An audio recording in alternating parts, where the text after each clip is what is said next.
Oke, jadi hari ini kita akan membahas mengenai persamaan diferensial biasa ya. Persamaan diferensial biasa. Tentunya kalau ada persamaan diferensial biasa, ada persamaan diferensial yang tidak biasa ya. Nah, secara umum materi tentang persamaan diferensial ini dibagi atas dua ya. Ada persamaan diferensial biasa yang kita bahas di semester ini, dan ada materi persamaan diferensial parsial ya. Itu akan dibahas di Fismat 2 ya, atau di semester yang akan datang. Nah, persamaan diferensial ini merupakan materi yang bisa dibilang sangat penting dalam fisika ya. Karena bisa dikatakan hampir seluruh aspek dalam fisika itu menggunakan persamaan diferensial. Atau bisa kita katakan bahwa hampir sebagian besar fenomena alam atau fenomena fisis yang terjadi, baik dari skala yang paling kecil, skala mikro, sampai skala yang paling besar, skala makro, atau skala yang terjadi di sekitar kita, itu fenomenanya dapat direpresentasikan dalam bentuk persamaan diferensial ya. Contoh misalkan di mekanika ya. Bagi yang mengambil mekanika, saya kira sudah jelas di kinematika, dinamika, dan juga osilasi yang baru dibahas tadi pagi. Itu kita sebagian besar menggunakan persamaan diferensial, ya. Kemudian misalkan di materi yang lain, misalkan di termodinamika, ya, persamaan keadaan di termodinamika dari hukum-hukum termodinamika itu menggunakan persamaan diferensial, ya. Kemudian lagi misalkan di elektrodinamika ya, di listrik ya, itu juga menggunakan persamaan diferensial. Nanti di elektrodinamika kalian akan mengenal persamaan Maxwell ya, itu menggunakan persamaan diferensial juga. Kemudian di tingkat lanjut ada mekanika kuantum. Di sana ada persamaan Schrödinger, itu juga menggunakan persamaan diferensial. Kemudian misalkan nanti yang mengambil mata kuliah di teori di teori relativitas umum, itu ada persamaan medan Einstein, itu juga menggunakan persamaan diferensial ya. Jadi bisa dikatakan bahwa persamaan diferensial ini alat yang paling penting atau alat yang sangat penting untuk seorang fisikawan dalam menyelesaikan problem-problem fisika ya, ke depannya ya. Untuk materi-materi di kuliah-kuliah lanjut itu menggunakan persamaan diferensial. Jadi saya harapkan kalian setelah mengikuti kuliah ini betul-betul bisa menguasai materi ini, karena akan sering digunakan di mata kuliah selanjutnya ya. Nah, kita mulai dari definisinya ya. Apa itu persamaan diferensial ya?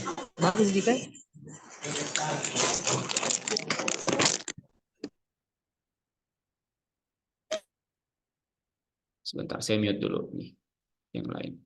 Nanti yang masuk silakan langsung di mute saja ini supaya tidak bertabrakan suaranya. Oke, kita mulai dari definisinya. Apa itu persamaan diferensial? Tentunya dengan mudah kita bisa nyatakan bahwa persamaan diferensial adalah persamaan matematika yang mengandung suku diferensial atau suku derivatif, suku turunan ya. Jadi persamaan matematika yang mengandung suku derivatif, yang mengandung suku turunan atau suku derivatif di dalam persamaan. Ya. Nah, banyak sekali contoh yang bisa kita tunjukkan penggunaan dari persamaan diferensial ini. Misalkan di mekanika ya. Misalkan contoh sederhananya di mekanika, kita punya partikel misalkan massa M ya. Kemudian dia bergerak pada suatu lintasan ya. Misalkan lintasannya seperti ini. Kemudian kita tahu misalkan posisi awalnya ya. X ketika T0 sama dengan X. Maka dengan mudah kita dapatkan kecepatan awalnya dengan kita turunkan terhadap waktu ya. Dx dt, kita punya x dot T0 ini sama dengan V0 ya. Kecepatan awalnya V0 misalkan. Nah, dengan menggunakan persamaan diferensial yang digunakan dalam persamaan Newton ya, itu kita bisa ketahui perilaku dari si partikel ini ya. Bagaimana posisinya ketika setelah waktu tertentu, bagaimana kecepatannya, bagaimana percepatannya dan sebagainya ya. Kalau kita review sedikit materi di mekanika ya, kita punya persamaan Newton, sigma F sama dengan M dikali A. A itu sendiri adalah turunan 2 kali dari posisi ya. Bisa kita tuliskan M D kuadrat, biasanya selain X, Y, Z kita gunakan R biasanya untuk merepresentasikan posisi suatu partikel ya. D kuadrat R dt kuadrat ya. Nah, ini tidak lain adalah persamaan diferensial ya, persamaan diferensial. Contoh lain misalkan di mekanika yang tadi mengikuti kuliah osilasi ya, gerak osilasi itu juga menggunakan persamaan diferensial ya. Kita punya massa, kemudian dia diikatkan pada suatu pegas, diikatkan pada dinding, kemudian dia disimpangkan misalkan ya sejauh X misalkan ke arah kanan, maka dia akan berosilasi ya. Ada gaya pemulih di sini. Maka kita bisa tuliskan persamaan Newtonnya, sigma F juga sama dengan M d kuadrat X dt kuadrat. Gaya-gaya yang bekerja adalah gaya pemulih, ya, yaitu minus Kx. Nah, persamaan ini juga merupakan persamaan diferensial, di mana untuk mengetahui informasi mengenai apa yang terjadi dalam gerak osilasi ini, itu tinggal kita selesaikan persamaan diferensial ini, ya. Kemudian contoh yang lain lagi, misalkan gerak parabola, misalkan ya. Misalkan kita punya bola di sini, kita punya sistem koordinat 2 dimensi, kita punya bola di sini ya. Kemudian kita tendang dengan sudut tertentu, dengan kecepatan awal tertentu, misalkan V0 dengan sudut theta tertentu, maka dia akan mengalami gerak parabola ya. Nah, di sini kecepatan di tiap-tiap posisi itu kita bisa ketahui dengan menyelesaikan persamaan diferensial ya. Di sini misalkan titik tertingginya ya, A maksimumnya, kemudian di sini jarak maksimumnya ya. Nah, ketinggian maksimum, jarak maksimumnya itu bisa diketahui dengan menyelesaikan persamaan diferensial. Misalkan untuk kasus ini ya, untuk kasus 2 dimensi, kita bisa tinjau misalkan pada sumbu X, kita tinjau bagaimana bentuk persamaan Newtonnya, artinya sigma Fx itu sama dengan, nah karena tidak ada gaya-gaya yang bekerja ya, kecepatannya konstan pada sumbu X, maka jumlah gaya bekerja kita bisa tuliskan di sini sigma Fx-nya sama dengan 0 ya, karena tidak ada gaya yang bekerja, karena kecepatan awalnya di sini dia konstan ya, V0, artinya sigma Fx-nya sama dengan 0. Kalau ini kita masukkan ke dalam persamaan Newton, maka kita bisa tuliskan sigma Fx itu sama dengan M dvx dt. Jadi Kak, harus kayaknya kita pindah supaya biar nggak datang sembarangan. Atau sama dengan M d kuadrat X dt kuadrat ya, seperti ini. Sigma F-nya sama dengan 0, maka kita akan dapatkan di sini 0 sama dengan M dvx dt sama dengan M d kuadrat X dt kuadrat. Artinya dari sini kita dapatkan persamaan diferensialnya dvx dt-nya sama dengan 0 ya. Ini juga persamaan diferensial. Artinya kita bisa tunjukkan di sini bahwa kecepatan pada sumbu X-nya itu dia konstan ya. Karena turunan pertamanya dari kecepatannya sama dengan 0. Artinya Vx-nya konstan. Nah, informasi konstan ini didapatkan dari mana? Dari persamaan diferensialnya ya. Kemudian kalau ini kita tinjau pada sumbu Y misalkan, artinya kita bisa cari, karena di sini sumbu Y artinya ada pengaruh gravitasi bumi ya. Ada percepatan gravitasi di sini ya. Maka sigma Fy-nya itu ada ini sama dengan M dikali dengan AY. Nah, percepatannya itu adalah percepatan gravitasi dengan arah yang berlawanan dengan gerak si bola tadi ya. Kalau bolanya ke arah atas, berarti percepatan gravitasinya ini ke arah bawah ya. Artinya di sini AY-nya sama dengan minus G ya. Berarti di sini sigma Fy-nya sama dengan M dikali dengan minus G atau sama dengan minus Mg. Nah, dengan kata lain, kalau kita masukkan ke dalam persamaan Newton, kita akan dapatkan bahwa minus Mg itu sama dengan M dikali dengan dVy per dt. Ini bisa kita coret, berarti kita dapatkan persamaan diferensial dVy per dt itu sama dengan minus G. Nah, ini juga merupakan persamaan diferensial, di mana Fy-nya bisa kita ketahui dengan menyelesaikan persamaan diferensial ini. Ya. Nah, ini contoh-contoh yang ada di mekanika ya. Ini contoh-contoh yang ada di mekanika.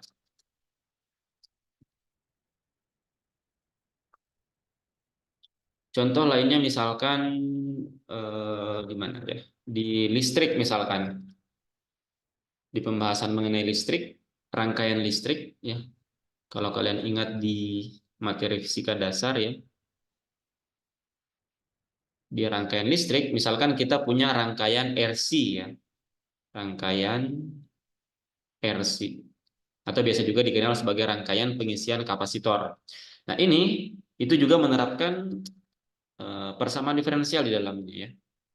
Kalau kita gambarkan bentuk rangkaiannya kira-kira seperti ini. Saya gambarkan saja di sini. Nah, di sini ada resistor, di sini ada kapasitornya. Kemudian biasanya di sini ada saklar ya. Nah, kira-kira gambaran sederhana rangkaiannya seperti ini ya. Ini biasanya sumber tegangannya, kemudian di sini ada resistor ya. Kemudian di sini ada kapasitor, di sini adalah saklarnya. Nah, kalau saklarnya kita tutup, maka akan ada muatan-muatan yang mengalir pada rangkaian ini ya, yang akan mengisi kapasitor nanti. Nah, ini biasa disebut sebagai rangkaian pengisi kapasitor.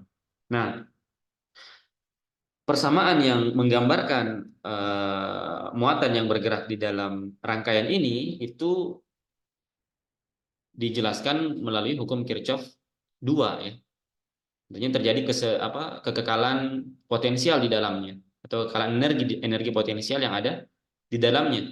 Artinya kita bisa tuliskan bahwa sigma E itu sama dengan sigma potensial yang ada di dalam. Jadi jumlah tegangan yang ada di dalam rangkaian tersebut itu dia setara dengan jumlah potensial yang ada di dalamnya. Atau kalau kita pindahkan ini ke ruas kiri, maka kita bisa tuliskan sigma epsilon dikurang sigma V itu sama dengan 0. Nah, tegangan yang ada di dalam rangkaian ini, itu kita lihat di sini hanya ada dari sumber tegangan epsilon ini saja ya, berarti bisa kita tuliskan epsilon dikurang. Kemudian potensial yang ada di sini, itu potensial dari resistornya, dan ada potensial dari kapasitornya. Nah, kalau kalian ingat, di fisika dasar, VR itu tidak lain sama dengan I dikali dengan R ya. Arus dikali dengan resistor atau hambatan. Kemudian untuk kapasitor itu sama dengan jumlah muatan yang mengalir dibagi dengan jumlah besar muatannya ya, Q per atau besar kapasitornya ya, Q per C. Seperti ini. Ini sama dengan 0. Atau biasa C itu sama dengan Q per V. Kapasitansi dari suatu kapasitor itu sama dengan jumlah muatan dibagi dengan potensial. Artinya potensialnya sama dengan Q per C. Nah, perhatikan di sini, I di sini arus itu sebenarnya merupakan bentuk diferensial dari perubahan jumlah muatan yang mengalir setiap waktu ya. Kalau kalian ingat, I itu tidak lain adalah dQ per dt ya. Artinya perubahan dari muatan terhadap satuan waktu atau banyaknya muatan yang mengalir setiap waktunya. Sehingga bisa dinyatakan dalam bentuk diferensial ya. Sehingga persamaan dari hukum Kirchhoff di atas itu bisa kita tuliskan dalam bentuk persamaan diferensial seperti ini. Ini bisa kita tuliskan menjadi epsilon dikurang R dQ per dt dikurang Q per C sama dengan 0 ya, seperti ini.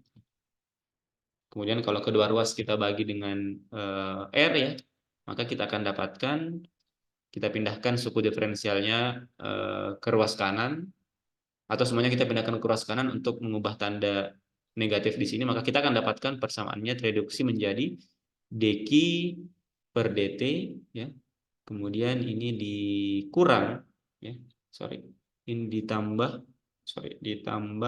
Q per RC karena kedua ruas kita bagi dengan R. Kemudian ini dikurang E per R. Ini sama dengan 0. Nah, bentuk persamaan ini juga merupakan bentuk persamaan diferensial ya. Di mana dari sini kita bisa ketahui nanti solusi dari Q-nya ya. Jadi banyaknya muatan setiap waktunya atau fungsi Q sebagai fungsi T itu bisa kita ketahui ya. Ini contoh misalkan di rangkaian listrik. Jadi dengan menyelesaikan persamaan diferensial ini kita bisa dapatkan informasi mengenai apa yang terjadi dalam sistem rangkaian ini. Nah, begitu juga untuk contoh-contoh yang lain di atas ya, misalkan untuk gerak bola yang tadi di sini kita bisa tinjau berapa kecepatannya, kecepatan pada sumbu X-nya bagaimana, kecepatan pada sumbunya seperti apa dengan memecahkan persamaan diferensialnya ya. Untuk pegas ini juga tadi di kuliah mekanika sudah kita tunjukkan, kita bisa selesaikan, kita bisa dapatkan informasi mengenai solusi dari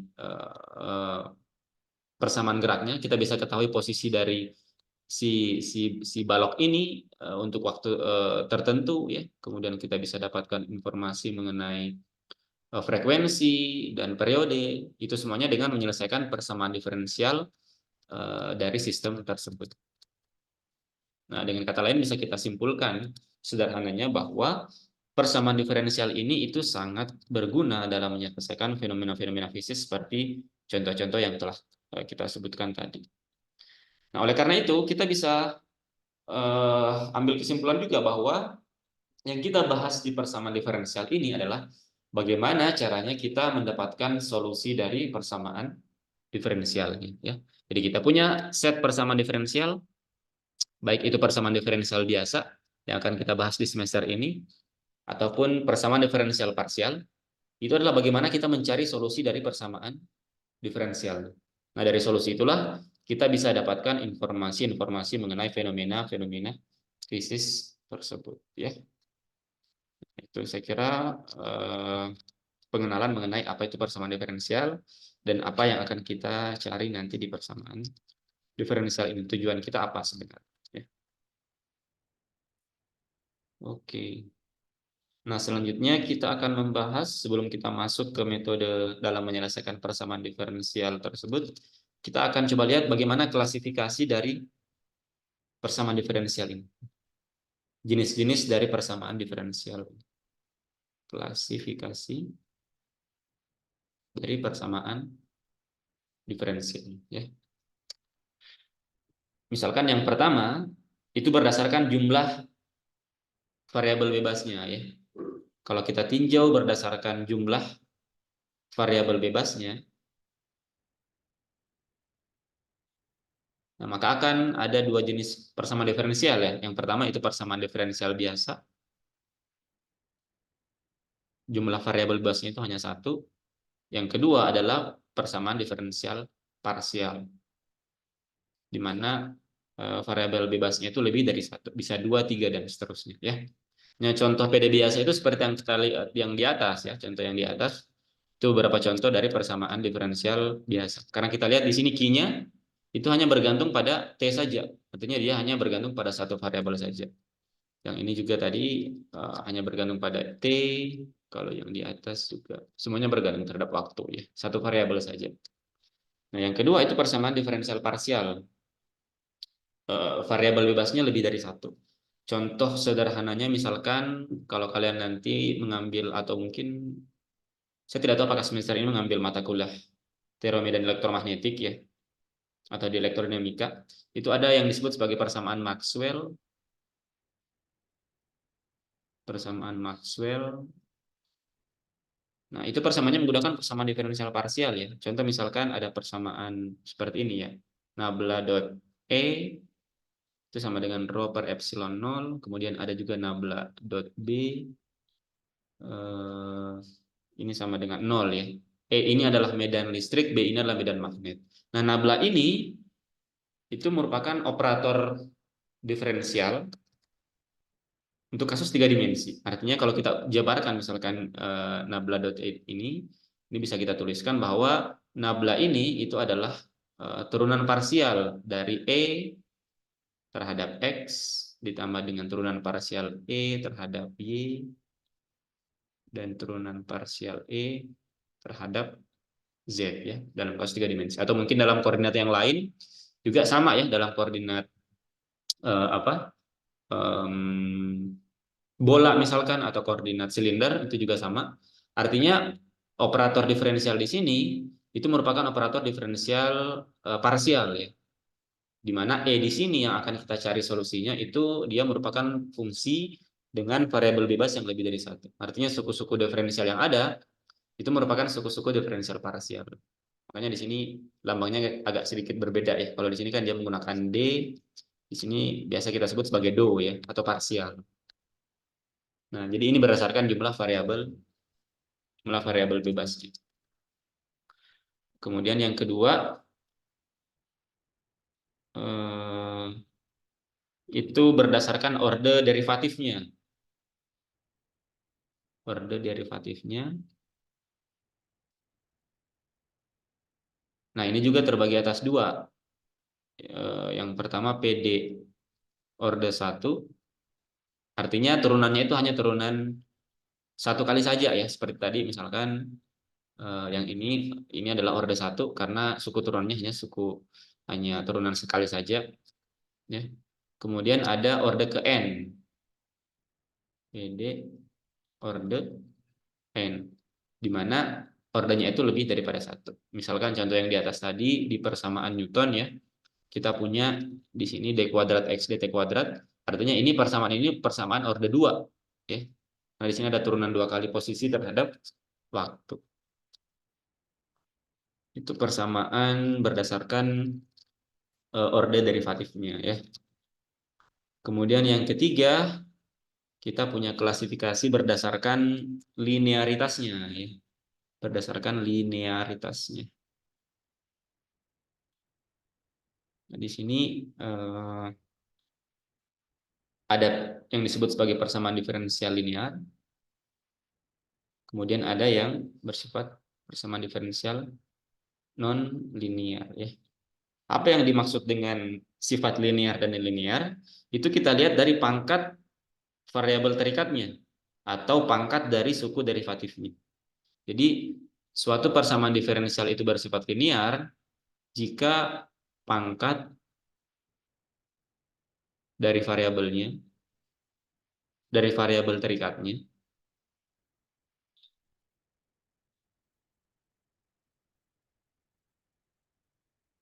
atau pangkat dari suku derivatifnya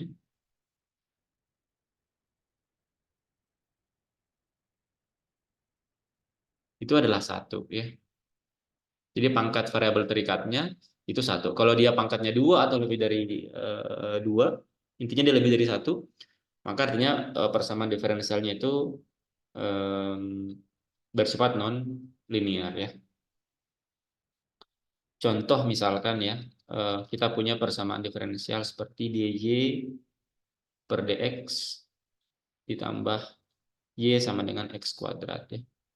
Nah, sekarang pertanyaan apakah persamaan ini dia linear atau tidak linear? Tinggal kita lihat variabel terikat dan suku derivatifnya ya. Artinya kalau bentuk persamaannya seperti ini, y di sini adalah variabel terikat, kemudian x adalah variabel bebasnya ya. Tinggal kita lihat keduanya. Pertama variabel terikatnya, artinya y-nya di sini ternyata pangkatnya satu, artinya memenuhi. Kemudian yang kedua kita lihat suku derivatifnya. Ternyata suku derivatifnya dia pangkatnya satu juga. Artinya ini bersifat linear. Ya, seperti itu. Atau contoh yang lain misalkan, nah kalau kita gabungkan dengan sifat yang sebelumnya, kita lihat ordenya, maka ini kita bisa sebut bahwa persamaan ini merupakan PD orde 1 yang bersifat linear ya. Contoh yang lain misalkan kita punya persamaan dy dx ditambah y kuadrat sama dengan x. Nah, ini artinya persamaannya kita tinggal lihat variabel terikatnya ternyata di sini pangkatnya lebih dari satu ya, pangkat 2. Walaupun suku derivatifnya pangkatnya satu. Tapi karena salah satunya yaitu variabel terikatnya pangkat 2, artinya di sini dia PD-nya bersifat orde 1 juga. Tapi dia bersifat non linear.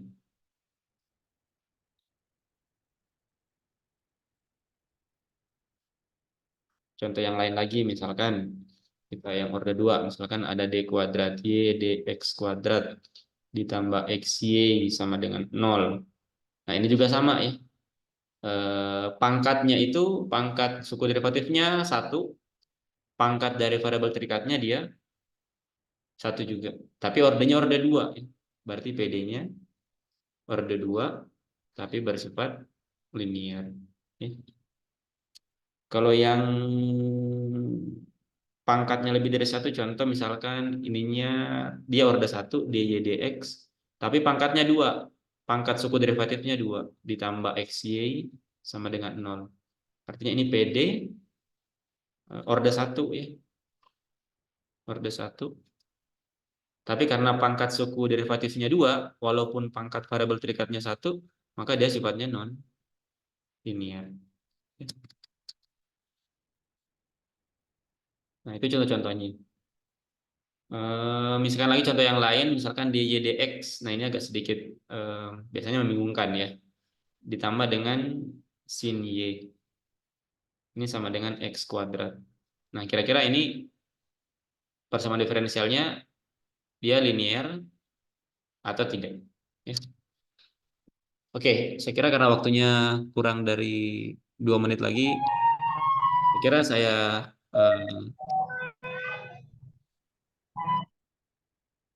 cukupkan dulu sampai di sini untuk sesi yang pertama ya.